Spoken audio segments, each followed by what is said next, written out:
very, very wealthy people that I do things for, and then they give to the things that I'm interested in, said, Bob, we want you to go to this hospital. And they sent me to Dr. Rodriguez's hospital, IBC Care Hospital. They saved for me more than just my life. It was prostate cancer. I would have lost a lot more to me if I would have lived and not felt that I was a man anymore. That's what would have happened if I would have had my treatment in the United States. He not only saved that part, but for where they were, he saved my life for what they were talking about with me.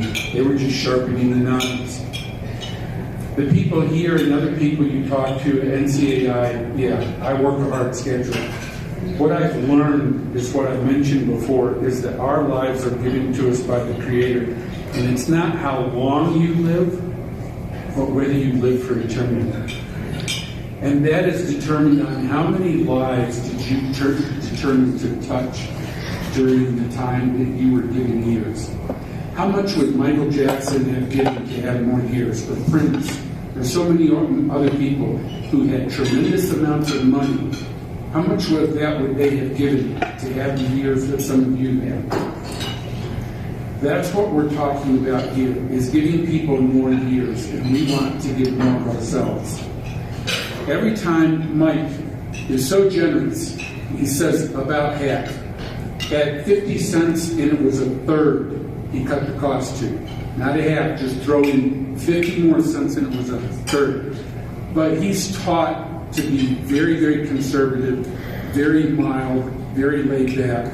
Doesn't want to talk about the numbers, but I've seen him make a huge difference. But he's taught not to tell all that big difference, because he may not be able to make that big of a difference for your tribe. Maybe your tribe is a half, but maybe your tribe is a whole lot more. I know the prices. There's tribes he can make a big difference, but you have to be willing to go out and do what I'm trying to do here and tell other people so they can meet him at his booth and just sit down and look and see what it is, see what the pricing is. When it comes to Dr. Bakaboy, you probably don't know from what we introduced that she started as a nurse. She went through and got her public health. She knows research and epidemiology backwards and forwards. We get her from being the executive vice president of Adventist Health Systems West.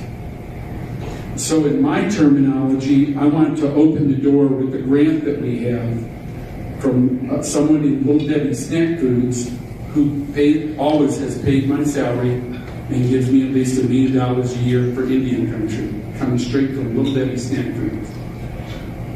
That grant provides for her travel, and she's donating her time. But when she goes on to a tribal nation, with her background, she can do a triage, if you will. She can help that tribe look and put them in touch with not only Mike, but if we don't have someone on the team have the resources, that we can find the right entity. There's a program that our church has that meets this weekend in Palm Springs. So they're not all here, and all the doctors I wanted here couldn't be here. It's called Amen. And these are regular doctors who will donate their time and their resources to be able to go out and help. There are people who will come out and help our tribes and help save our people. Our health costs are so high. There's not a night that I don't go to sleep that I don't think about how many of our young people have lost their hope. And that's why the suicide rate is so high. How many women have lost hope, and again the suicide rate?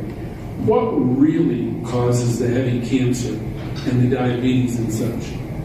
I remember when I sat down with a man who was well known in our church also for raising funds. And he was sitting on a pile of money, and he said, Bob, I don't know what to do. Standard Oil executive left this money to create a health center. And he said, it's just sitting there.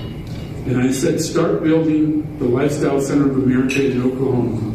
And the judge is going to have to throw the gavel. Because his children were challenging it. They wanted the money. He'd already left them a bunch of money. Sure enough, as soon as we started building the center, the judge threw the gavel and let the center be built. The Chickasaw Nation has a center now.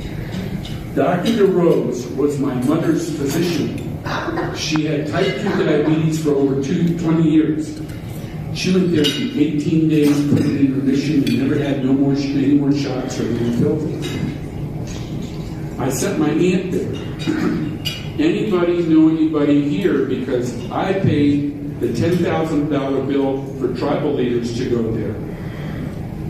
The problem that we encountered was they would go there and put their diabetes in remission, and he even had one very well-known tribal leader that said he stopped about 50 miles away, started eating heavy catfish again, and he was diabetic within a month of being back home.